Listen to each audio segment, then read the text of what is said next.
آج کا جو ایک قصہ ہے یہ ایک بیوہ سید زادی سے ریلیٹڈ ہے۔ بسم اللہ الرحمن الرحیم۔ عراق میں سعادات خاندان کے ایک نوجوان فوت ہو گئے۔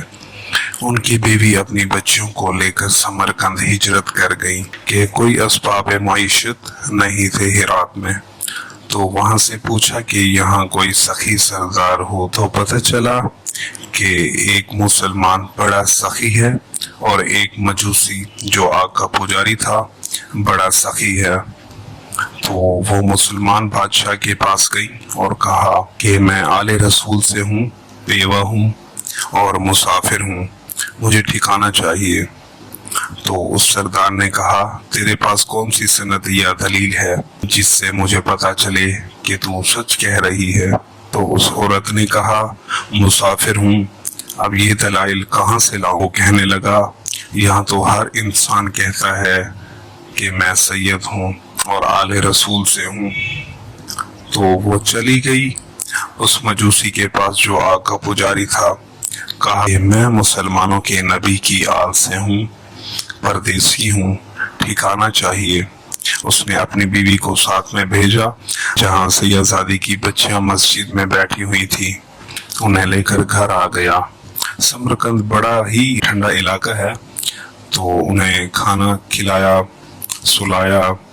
تو رات کو مسلمان سردار نے خواب میں دیکھا کہ جنت میں ایک عالیشان محل ہے سونے اور چاندی کا، اور سامنے اللہ کے نبی کھڑے ہیں۔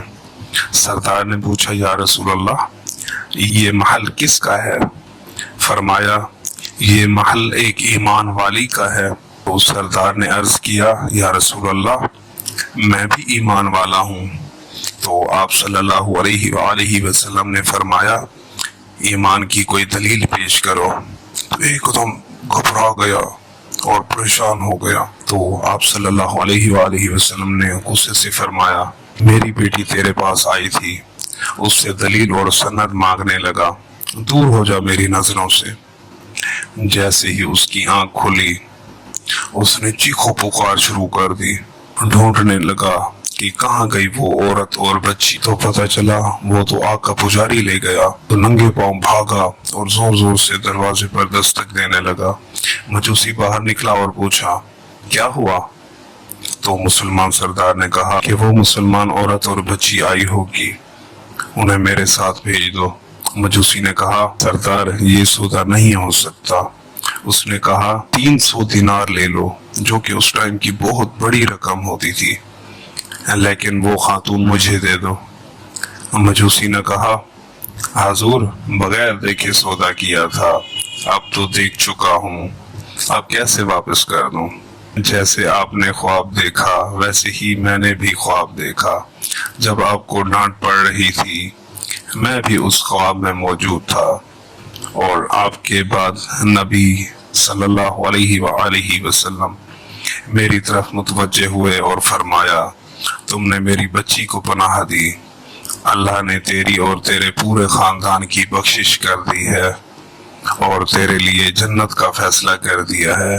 مجوسی نے کہا اب تو ہم سب کلمہ پڑھ چکے ہیں، ہم سب مسلمان ہو چکے ہیں، اب میں کیسے اس عورت کو واپس کر دوں؟